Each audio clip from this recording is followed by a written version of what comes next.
All right, Math 2, we are getting ready to start the fourth section of the fifth chapter. So I am on page 289. Before we left for break, we were talking about parallelograms. And if you remember, there were a few properties of a parallelogram. I'm just going to use this as reference. If something was a parallelogram, then we learned that opposite angles were identical. We also learned consecutive angles had to add up to 180. Opposite sides were parallel as well as congruent. And we also learned that if there were diagonals that were drawn in, those diagonals cut each other in half.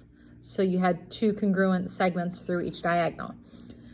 All right, what we're going to do today is we're going to get a little more in depth on certain kinds of parallelograms. So there are, underneath the umbrella of a parallelogram, there falls a rhombus, a rectangle, and a square. Keep in mind, these are all parallelograms. It's just they have other properties that give them more of a unique name. So if you were asked, is a rhombus a parallelogram? That is true. Is a rectangle a parallelogram? That is true. Is a square a parallelogram? That is true. It's just not every parallelogram is a square, a rectangle, or a rhombus. Sometimes it's just a plain old parallelogram. Okay, so if you come down to the bottom of page 289, they give you the actual definitions of these special parallelograms and why they have their certain properties. On a rhombus, it is a parallelogram that has four congruent sides. So everything we just talked about are true. Opposite angles are the same. Consecutive angles add to 180. Opposite sides are the same. And the diagonals will bisect each other. It just so happens that not only are the opposite sides the same, they're all the same. On a rectangle, again, opposite sides are congruent, diagonals bisect each other, opposite angles are the same, consecutive angles add up to 180. Again, the special thing about a rectangle is that not only do these add to 180, they're always 90 and 90, as well as these always being 90 and 90. And then you put the two properties together and out comes a square. So everything that is true here, everything that's true here becomes true, and then you have a square. So a square is really just a rectangle and a rhombus put together. So if you look on the top of page 290, that is what this Venn diagram is saying. So you have rhombuses, you have a rectangle. If a rhombus and a rectangle come together, then you will have a square. All right. Let's come down here and talk about whether you have to decide whether a parallelogram is a rhombus, a rectangle, or a square, or does it just stay a parallelogram? All right, so you're looking at this. This is a parallelogram. This is your key right here. If you notice there's a 90-degree angle right here, then it automatically has to be a rectangle. The only way you would ever say a square is if all four sides were congruent, and there's no way to tell that. So because of this 90, and because it's a parallelogram that forces this to be 90, opposite angles have to be the same. So then they all have to be 90, therefore it is just simply a rectangle. All right, looking a little bit closer at this one, this red outline right here is a parallelogram. And they're telling us that this side's congruent to this one. Well, in a parallelogram, remember, opposite sides are the same length, so those all have to be the same. So right now what we have is a rhombus. Okay, a few more additional properties here. If you look on the top of page 291, if a parallelogram is a rhombus, then not only do the diagonals bisect each other, but the diagonals are perpendicular. So what that means is when the diagonals come together, you have four right triangles right here. You're going to have a right angle here, and a right angle here, creating four identical triangles. In a parallelogram as a rhombus, it says then each of the diagonal bisects a pair of opposite angles. So what that is saying is when the diagonal comes in, it's going to cut this angle in half, it cuts this angle in half, it cuts this angle in half, and it cuts this angle in half. Also, keep in mind, because of the previous one, these are all 90-degree angles. So you have a nice little right triangle right here. 3 and 4 are the same, so are 7 and 8. These are the same because opposite angles are the same, so obviously if you cut them in half, the little halves are going to be the same. These have to add up to 180, so basically, if I cut this in half and I cut this one in half, then 4 and 5 together have to add up to 90. Well, that's good because 90 plus 90 makes this 180 in this triangle. Okay, and then just have a proof that goes through that. All right, flip over to page 292, and we're going to take a look at the first example. All right, so it says right here that this is a rhombus. Okay, well, if that's a rhombus and that's 104, then that makes this 104 degrees. All right, I know 3 and 4 have to be the same, but in order to find them, these two angles have to add up to 180. They are consecutive angles. So if that's 104, then this angle right here has to be 76. So the measure of angle R is equal to 76, and since it's a rhombus, that gets cut in half. So half of 76 would be your 3 and 4, and that's the same as 1 and 2. All right, coming down here, we're going to find the measure of each of the numbered angles. All right, well, if this is 58, that makes this right here 58. We know since it's a rhombus, there's a 90 degree here. So I have a nice little right triangle right here. So if that's 58 to 60, so this is going to be 32 because these two have to add up to 90. Angle, so this one right here has to be 32. That makes this one right here 32. This one right here 32. This half's 58, 58. That makes this 58. That makes this one 58. And then all of these right here are going to be 90. So you can go through and find out the measure of angle 1. The measure of angle 2 is 90. Angle 3 is 58. Angle 4 is 32. All right, so here, if this is 60, this is 60. Angle 2 has to be 90. All right, so the measure of angle 1 right here has to be 60 because it's a rhombus. It got split in half. That's 90. This is 60. That makes this right here 30 because we have a triangle that has to add to 180. That makes this angle right here also 30. You have 60, 60, 30, 30. All right, when you come down here, if the parallelogram is a rectangle, then the diagonals are congruent. So not only do the diagonals cut each other in half, the diagonals are actually congruent. So if this has a length of 20, this one has to have a length of 20, and each half of them would be 10 and 10. So this section, this section, this section, and this section are all the same. Now, how is that unique? Because right here you have an isosceles triangle. You're going to have an isosceles triangle here. Now, since this is a rectangle, this does not split this into 45 and 45. That only happens on a rhombus. All right, so not on a rectangle. Okay, so when we go to the top of page 293, we're dealing with a rectangle right here. So you have to know the properties of a rectangle. Well, they're giving you the length of L to N, and they're giving you the length of M to O. Well, I know that LM and MO are equal. They are congruent diagonals. So to make an algebra problem out of it, you're going to set them equal to each other. You subtract your 2x over. You're going to add your 17 over. Divide by 2. All right, and the question here was not what is x, it says what is the length of the diagonals. All right, well, the diagonals should come out to be the same, so you're going to put 15 in here, which is 60. 60 minus 17. Okay, gives you a length of 43. If I take and I put 15 right here, I'm going to get 30. 30 plus 13 is also 43, which is good because they have to be the same length. So each of the diagonals has a length of 43. Okay, coming down here, all right, we are not using that same picture up there, so we're going to draw, we have a rectangle. All right, and we're going to label it LMNP, so LMNP.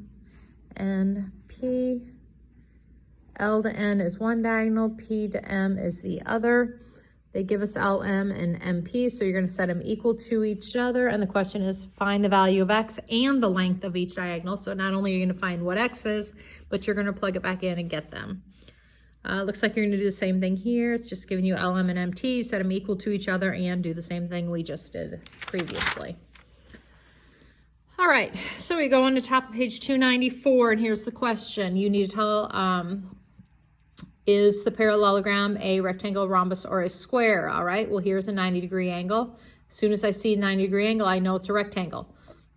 But now I'm also seeing that the consecutive sides are the same, which means this side and this side also, have to be the same, which means that this is going to have to be a square. It has both the properties of a rhombus, all sides congruent, and it has the properties of a rectangle, which means they're all 90-degree angles. All right, if I take here, look at this one, this is not a 90 degree, so it cannot be a rectangle, but I do see all four sides are the same length. So the best you can tell me is this is going to be a rhombus. Okay, let's look through here. Let's see if we see anything. Right here is an error analysis. This is probably a pretty good one. We didn't do an example like this, but they're telling us this is a rectangle, and it looks like they're setting these equal to each other. Remember, the diagonal does not cut in half on a rectangle, only on a rhombus. All right, so what they should have done here is added these together and set them equal to 90, because I do know for a fact that's a 90-degree angle. So you would have said 11x plus 2 is equal to 90 and solved it that way. All right, so let's just go through a few of these on page 295 at the bottom. Determine the most precise name you can give.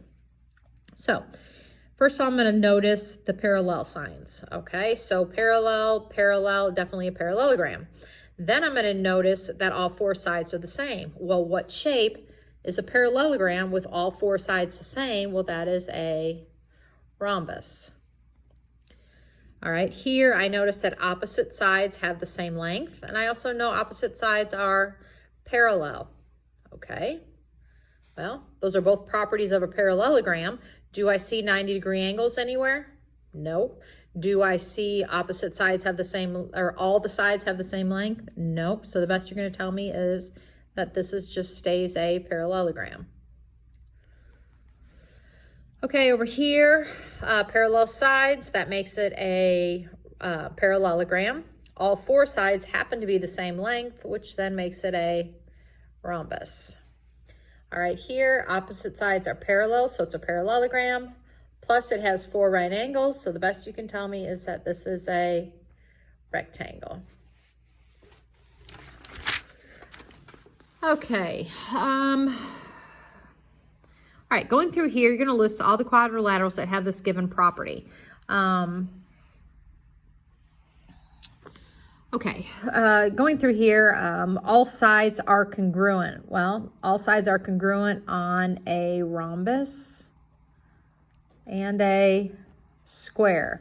Opposite sides are parallel. Well, that's true on a parallelogram.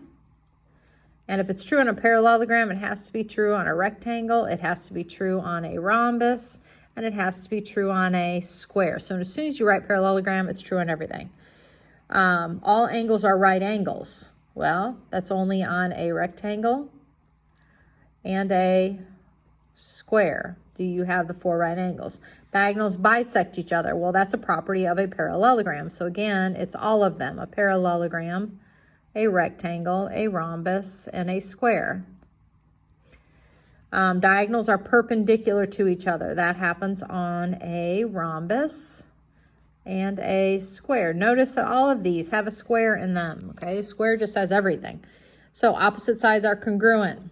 That's all of them. Opposite angles are congruent. That's a property of a parallelogram. That's all of them. Consecutive angles are supplementary. That is on all of them. Diagonals are congruent is just on a rectangle and, of course, a square. Then here, diagonals bisect opposite angles. The angles get bisected on a rhombus and then again on a square.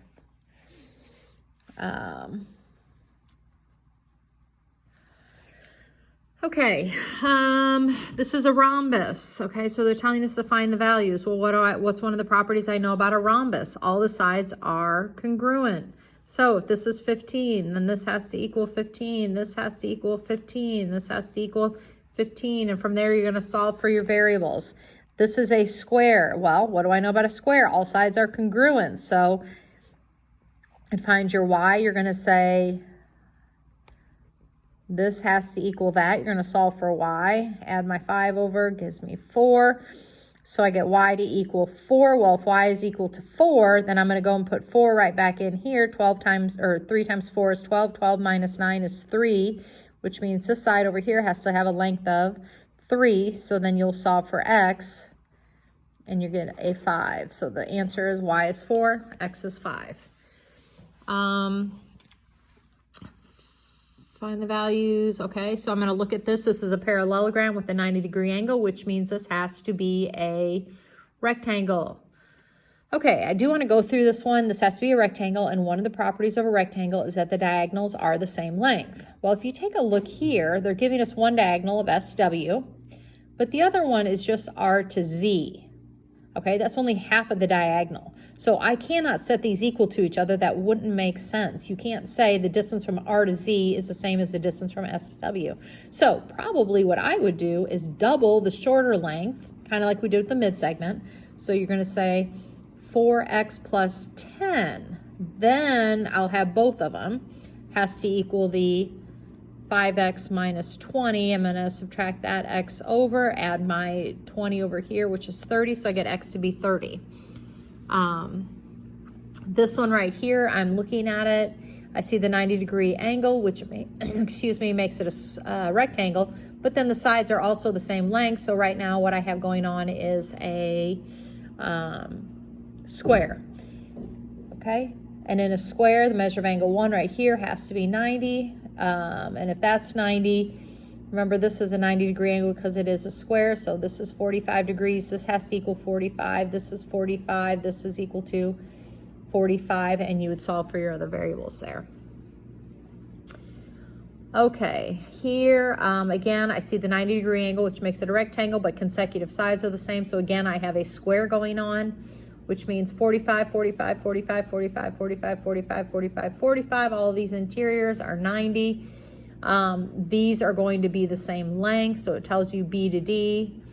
It's given the length. It's giving us this whole length right here, so you're going to add these together, and it looks to me like you're going to have to use substitution or elimination to solve with those. But all right, your homework I will put on the Google Classroom. Let me know if you have any questions.